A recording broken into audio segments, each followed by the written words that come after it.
Assalamualaikum warahmatullahi wabarakatuh. Perkenalkan, nama saya Suratmi. Saya guru dari SDN 009 Kaliorang, CGP Angkatan 7 Kabupaten Kutai Timur. Kali ini saya tidak sendiri. Saya akan ditemani dengan Ibu Samsidar, guru dari SDN 009 Kaliorang. Assalamualaikum Bu Samsidar. Waalaikumsalam warahmatullahi wabarakatuh. Gimana kabarnya Bu Samsidar hari ini? Sehat? Alhamdulillah Bu, sehat. Alhamdulillah. Begini Bu Samsidar, kali ini kita akan mengadakan percakapan pra-observasi. Nanti akan saya amati jalannya observasi kegiatan pembelajaran yang Ibu lakukan di dalam kelas. Tujuan dari pra-observasi yang kita lakukan hari ini untuk mengetahui dan juga mengevaluasi jalannya pembelajaran yang akan Ibu lakukan di dalam kelas. Kenapa kita hari ini melakukan pra-observasi? Yaitu sebagai kesiapan awal sebelum nanti dilakukan observasi yang Ibu lakukan di dalam kelas, agar Ibu nanti melakukan kegiatan di dalam kelas itu sudah berjalan dengan baik, ya. Jadi pembelajaran itu berjalan dengan maksimal. Baik Ibu, ada beberapa pertanyaan yang akan saya ajukan kepada Ibu. Yang pertama, tujuan pembelajaran. Jadi tujuan pembelajaran yang akan Ibu lakukan nanti apa? Adapun tujuan pembelajaran yang ingin dicapai nantinya pada saat melakukan proses pembelajaran menggunakan pembelajaran berdiferensiasi dan sosial emosional. Yang pertama yaitu murid dapat menjelaskan ciri pubertas pada laki-laki dan perempuan dengan tepat. Dan yang kedua, murid dapat menyebutkan ciri pada laki-laki dan perempuan setelah masa pubertas. Dan yang ketiga, murid dapat mempresentasikan ciri pubertas pada laki-laki dan perempuan dengan tepat. Kemudian yang kedua, bagaimana dengan area pengembangan yang ingin Ibu capai pada pembelajaran nanti, Bu? Ya, kalau area pengembangan yang ingin saya capai nantinya yaitu menggunakan pendekatan pembelajaran berdiferensiasi dan kompetensi sosial emosional. Jadi pada saat proses pembelajaran nantinya yang akan dilakukan ini, jadi peserta didik atau murid itu akan belajar berdasarkan kelompoknya melalui pembelajaran dengan gaya belajarnya. Kemudian yang kedua, kesiapan belajarnya. Jadi anak-anak akan bergabung berdasarkan dua kategori tadi, Bu. Sesuai dengan gaya belajar dan profil belajarnya. Dan profil belajarnya, ya. Kemudian bagaimana rancangan pembelajaran yang ingin Ibu terapkan di dalam kelas? Mungkin dari strategi pembelajarannya, kemudian atau mungkin metode pembelajarannya atau model pembelajarannya. Kalau strategi pembelajaran seperti yang saya sampaikan sebelumnya, bahwa menggunakan strategi pembelajaran berdiferensiasi dan sosial emosional. Kemudian untuk metode pembelajaran yang saya terapkan nantinya, yang pertama yaitu diskusi kelompok, kemudian penugasan, presentasi, dan tanya jawab. Kemudian untuk model pembelajaran, di sini saya menggunakan model pembelajaran diskusi. Jadi anak-anak akan berdiskusi berdasarkan gaya belajarnya yang tadi, kemudian profil belajarnya, berdasarkan profil belajar. Mantap, Bu. Jadi Ibu di sini untuk rancangan pembelajarannya sudah tertata dengan siap, ya, dengan rapi. Lalu bagaimana dengan media pembelajaran yang akan Ibu gunakan nanti? Ya, apa saja? Ya. Di sini media pembelajaran yang saya akan gunakan yaitu yang pertama ada PPT, kemudian ada tab, kemudian ada materi ajar, kemudian ditunjang dengan adanya laptop, kemudian ada speaker yang akan lebih menunjang proses pembelajaran sehingga murid ini dapat mendengarkan materi yang disampaikan melalui Infocus nanti supaya mendengar lebih jelas. Keren, Bu. Keren, saya salut dengan kesiapan Ibu.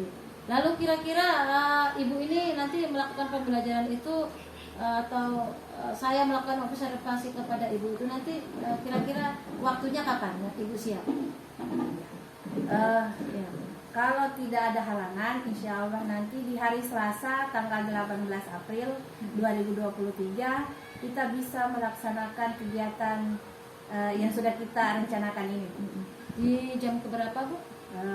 Di jam pertama ini. Jadi di hari Selasa, Bu, ya? Iya, hari jam Selasa. pertama tanggal tanggal 18 April. 18 April kita siap untuk melakukan ini Bu ya, observasi ya. Jadi Ibu melakukan pembelajaran di dalam kelas dan saya izin untuk melakukan observasi di dalam kelas ya. Oke. Baik Ibu, dari jadwal yang Ibu nanti sudah tetapkan, izinkan saya untuk melakukan observasi atau supervisi pelaksanaan proses pembelajaran yang Ibu akan lakukan di dalam kelas. Nanti setelah ini, setelah observasi akan ada namanya pasca observasi yang akan langsung didampingi oleh Bapak Sumarna selaku PP saya.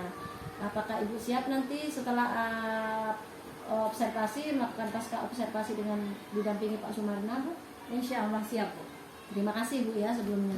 Baik, sebelum kita akhiri percakapan ini, kira-kira apa yang bisa Ibu dapatkan dari hasil percakapan yang kita lakukan pada hari ini?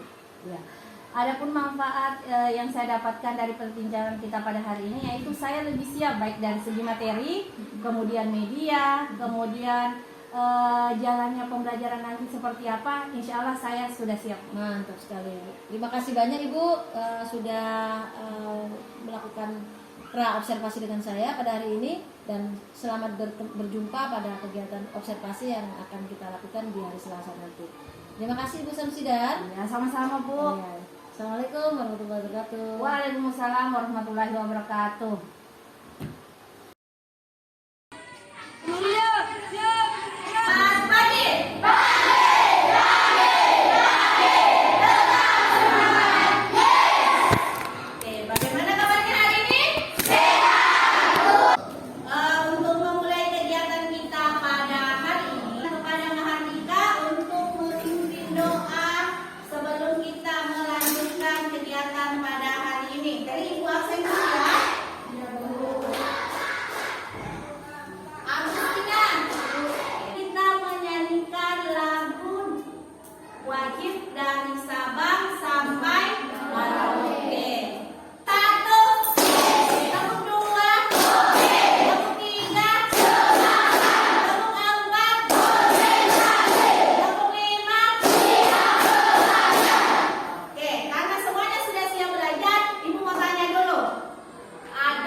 dan pada perempuan.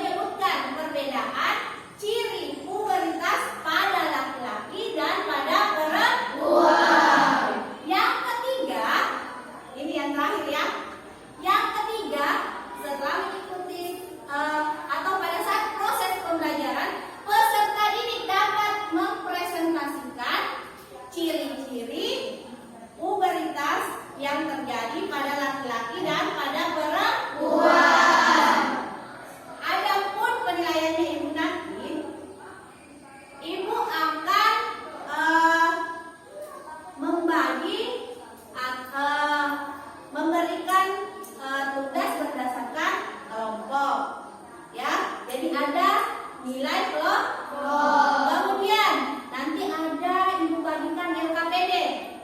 Nanti ada lembar kerja yang ingin ibu berikan, nanti dikerjakan secara sendiri. Yang ketiga ada nilai presentasi. Jadi nanti kan ada kerja kelompok. Nanti masing-masing perwakilan kelompok akan mempresentasikan hasil diskusinya. Sekarang kalian sudah duduk berdasarkan kelompok gaya belajarnya. Di dalam tab ini sudah ada video pembelajaran ya tentang ciri pubertas. Yang di kelompok C, ibu sudah menyiapkan di sini ciri-ciri pubertas. Tinggal kalian berdiskusi dengan teman kelompoknya, menempelkan sesuai dengan ciri-cirinya, apakah termasuk ciri pubertas pada laki-laki atau ciri pubertas pada perempuan. Jadi ibu sudah siapkan, silahkan berdiskusi. Kemudian satu yang menempel atau bisa dua orang menempel, ada di ciri pubertas laki-laki, ada di ciri pubertas perempuan. Ini ibu siapkan ya. Oke, ini silahkan bergabung berdasarkan kelompoknya. Ini ya. Ini lemnya. Kalau sudah fix jawabannya baru ditempel ya.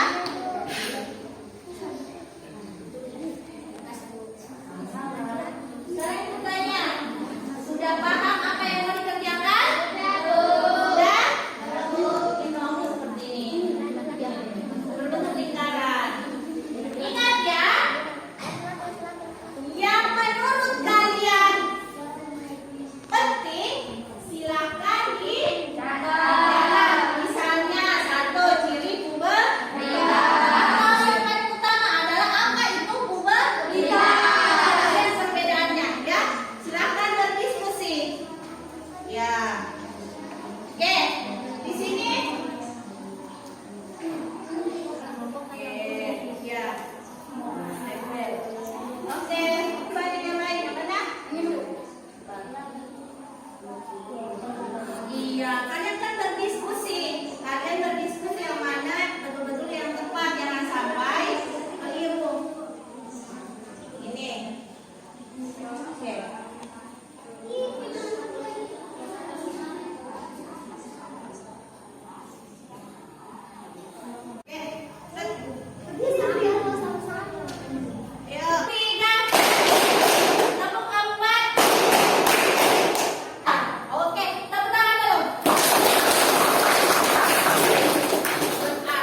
Mengikuti pembelajaran dengan baik. Kemudian untuk kelompok D itu belum kasih pertanyaan.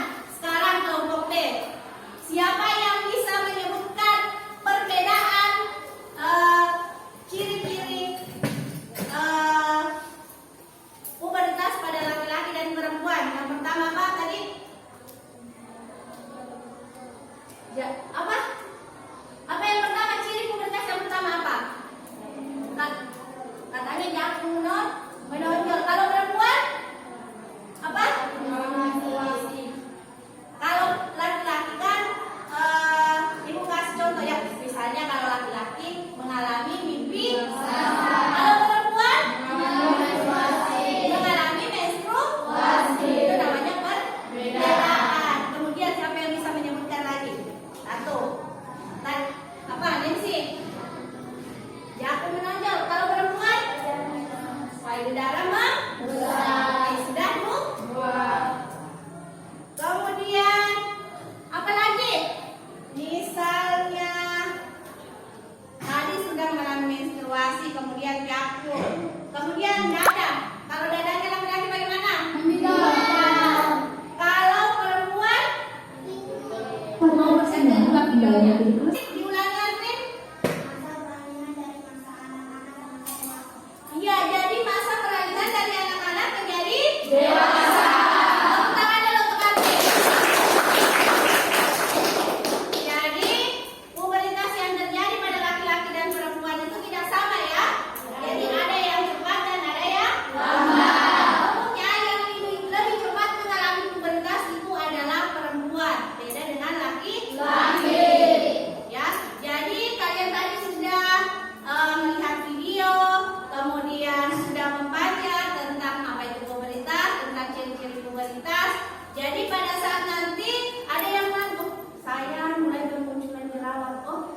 wajah saya mulai menonjol. Berarti itu adalah salah satu ciri pubertas. Oke, sekarang ibu mau membagikan sebuah lembar kerja ya. Kedua.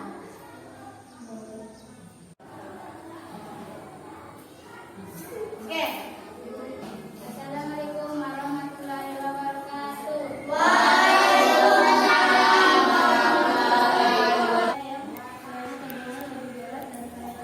Ciri-ciri apa? Ciri-ciri fisik pubertas yang terjadi pada laki-laki. Nah. Oke. Nah.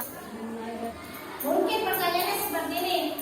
Masa pubertas yang dialami oleh laki-laki itu dimulai dari umur berapa? Ya kan?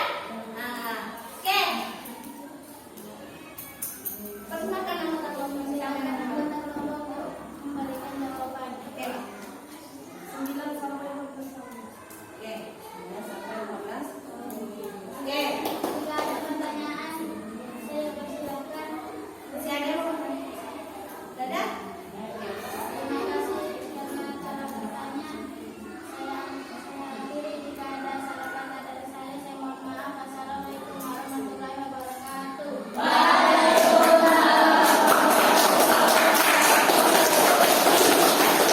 Oke, aman berarti ya. Tadi masing-masing perwakilan kelompok sudah mempresentasikan hasil kelompoknya. Mudah-mudahan di pertemuan nanti pada saat ada diskusi semua lebih aktif lagi ya. Jadi jangan hanya satu atau dua orang saja yang bertanya, usahakan semuanya bertanya ya.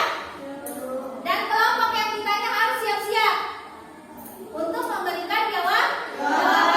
Pada saat temannya ada yang menjawab pertanyaan tetapi menurut kalian oh ini kayaknya tidak sesuai jawabannya, kalian harus bertanya itu loh kayaknya tidak sesuai jawabannya itu teman-teman. Bagaimana teman-teman yang lain ada yang bisa membantu ya? Ya Bu. Jadi ingat tadi itu yang memegang kendali adalah moderator ya. Jadi sudah ada gambarannya moderator. Ibu yakin semuanya bisa, hanya masih malu. Pertemuan selanjutnya pada saat ibu tunjuk salah satunya menjadi moderator harus siap. Jadi bukan lagi Carlina, bukan lagi Mahardika, dan bukan lagi Pasca. Bisa-bisa nanti Lim, kemudian Alvin. Oke. Tadi presentasi yang dilakukan oleh teman-temannya itu adalah hasil dari kerja kelompok. Iya, jadi saat dalam satu kelompok itu harus sama-sama memberikan ide sehingga tugas yang diberikan dapat diselesaikan dengan baik. Ya. Jadi tadi ada ciri pubertasnya, ada ciri pubertas ya. Nih.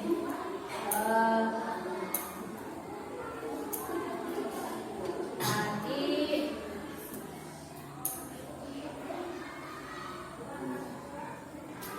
Oke, ini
kita sudah mempelajari tentang pubertas. Jadi ada pun manfaat yang dapat kalian dapatkan setelah mempelajari materi ini. Berarti kalian nanti pada saat mengalami yang namanya pubertas sudah tahu ciri-ciri fisiknya kan? Saya sudah jantung saya ini sudah mulai menonjol, berarti saya ini sudah mengalami ciri-ciri pubertas. Dan semua orang pasti akan mengalami hal seperti itu. Jadi tidak usah kalau misalnya kita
Insya Allah bersedia. Kali ini kita akan melakukan pasca observasi didampingi langsung dengan Bapak Sukarna selaku PP dari TGP Kabupaten Kutai Timur. Begini Bu, saya ingin menanyakan beberapa hal terkait kegiatan kita pada hari ini. Yang pertama, menurut Ibu kira-kira tujuan dari kegiatan kucing kita hari ini apa? Ya, adapun harapan saya untuk kegiatan kucing pada hari ini yaitu saya harap nanti saya bisa mendapatkan solusi permasalahan yang saya dapatkan pada saat proses pembelajaran yang telah dilakukan pada tanggal 18 April 2023 yang lalu. Baik Ibu, selanjutnya setelah Ibu melakukan observasi, gimana perasaan Ibu pada saat setelah melakukan observasi itu? Alhamdulillah perasaan saya sangat senang karena di sini saya memperoleh pengetahuan baru tentang strategi pembelajaran, yaitu pembelajaran berdiferensiasi dan kompetensi sosial emosional. Dalam hal ini anak-anak dapat belajar berdasarkan kesiapan belajarnya, kemudian gaya belajarnya. Karena selama pembelajaran sebelumnya, jujur saya hanya anak-anak belajar itu tidak berkelompok berdasarkan gaya belajar, jadi sekaligus. Biasa saja. Klasikal begitu aja ya. Jadi setelah mendapatkan model baru, Ibu merasa seneng gitu ya, ada rasa bangga tersendiri. Iya, ada rasa bangga tersendiri. Kemudian anak-anak saya perhatikan lebih antusias lagi. Pelajaran ya. Iya. Sebelum melakukan observasi, Bu, kemarin kan kita sudah melakukan pra observasi sebelum kegiatan observasi tersebut. Menurut Ibu, perasaan Ibu gimana pada saat sebelum melakukan observasi? Saya lakukan pra observasi dulu.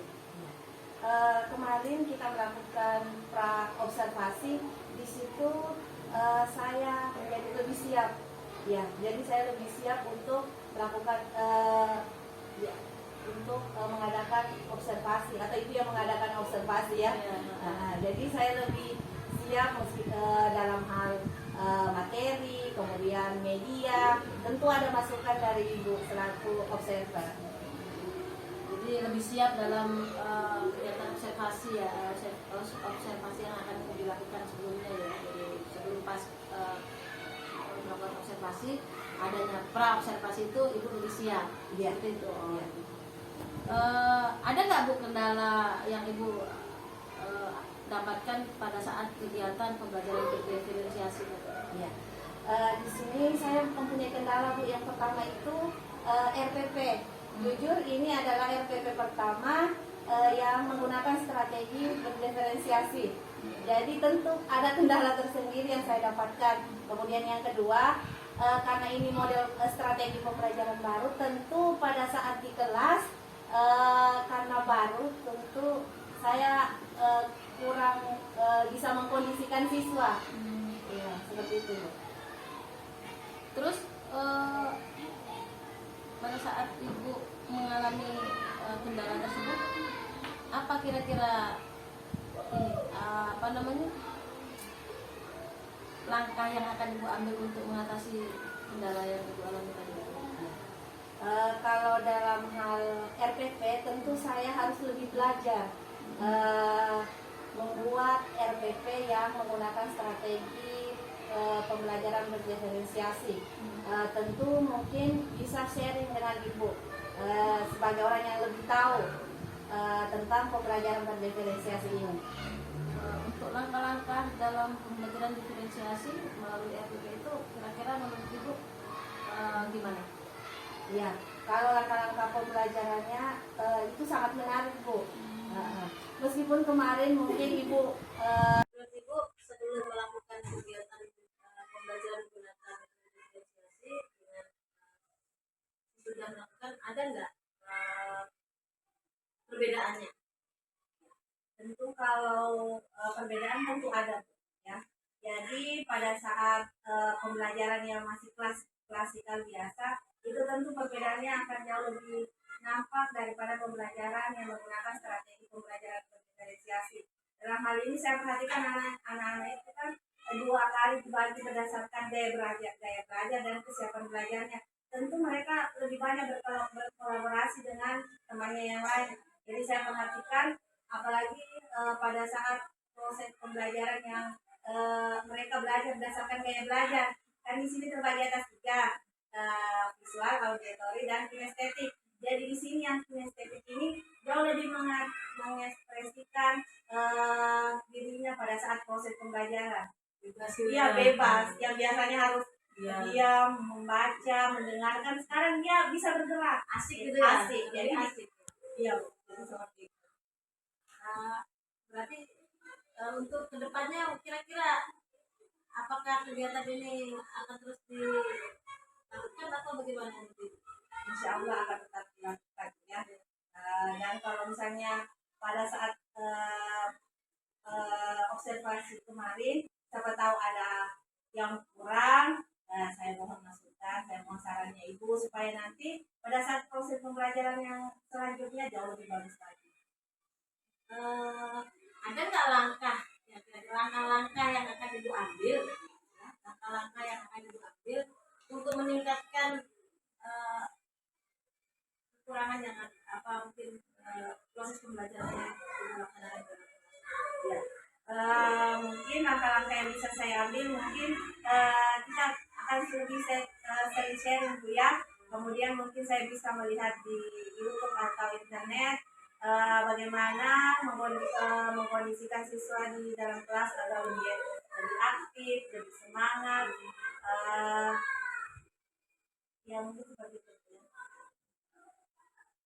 Nanti langkah-langkah yang Ibu ambil tadi sharing ya, sharing dengan bahwa kemudian itu ya sebagai sumber untuk lagi.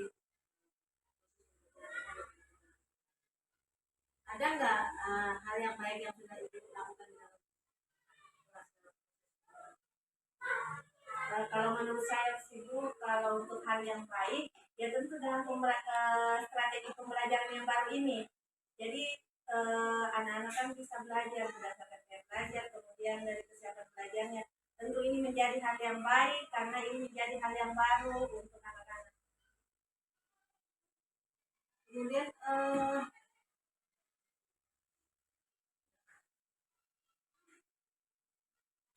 apa kira-kira yang Ibu akan lakukan untuk meningkatkan hal yang baik yang sudah dilakukan? Kalau langkah yang dapat saya lakukan yaitu tentu saya harus sering-sering melaksanakan proses pembelajaran yang menggunakan strategi pembelajaran berdiferensiasi. Jadi tidak sampai stuck di situ saja Bu ya. Jadi pada saat pembelajaran ya, insya Allah. Selanjutnya Bu, pertanyaan saya, coba Ibu refleksikan kegiatan yang sudah Ibu lakukan dari mulai observasi, kemudian observasi dengan sebelum Ibu mendapatkan kegiatan yang sudah kita lakukan. Kalau pada saat observasi tentu itu menyangkut kesiapan sebelum melakukan sebelum diadakannya observasi. Di situ tentunya saya harus lebih banyak belajar tentang pembuatan RPP yang menggunakan strategi pembelajaran berdiferensiasi. Kemudian kalau pada saat observasi di sini tadi saya sudah menyampaikan bahwa kendala yang saya dapatkan di situ kan tentang mengkondisikan siswa, mengingat ini adalah hal baru bagi saya, mungkin dengan anak-anak juga hal baru. Jadi di situ dalam hal ini saya harus lebih rutin melaksanakan proses pembelajaran yang seperti ini. Kemudian kalau untuk pasca observasi, pasca observasi, ya tentu di sini saya menginginkan atau menginginkan semacam saran atau masukan dari Ibu karena pada saat diadakannya observasi, tentu Ibu adalah bertindak sebagai observer. Tentu melihat kegiatan pembelajaran saya dari awal hingga akhir. Kalau misalnya memang ada kekurangan, Ibu bisa menyampaikan langsung kepada saya sekarang atau masukannya. Saya lupa dari di awal tadi itu, di awal tadi saya lupa menanyakan tentang pengembangan. Ada pengembangan ya, ada pengembangan yang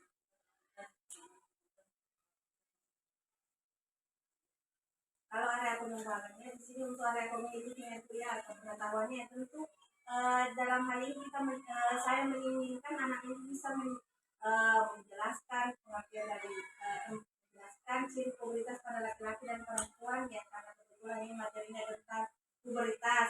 Kemudian bisa menyebutkan ciri pubertas pada laki-laki dan perempuan setelah masa pubertas. Kemudian untuk area psikomotornya ya, tentu di sini kami mengharapkan atau saya sendiri mengharapkan anak-anak atau murid saya itu memiliki keberanian untuk mempresentasikan ciri pubertas pada laki-laki dan perempuan pada masa pubertas. Jadi ada pengalaman tersendiri pada saat mereka menyampaikan ciri pubertas pada laki-laki dan perempuan. Baik Ibu, kira-kira yang ada di dalam kelas kemarin itu kan sudah saya anak-anak itu pada saat itu pembelajaran yang dilakukan itu gimana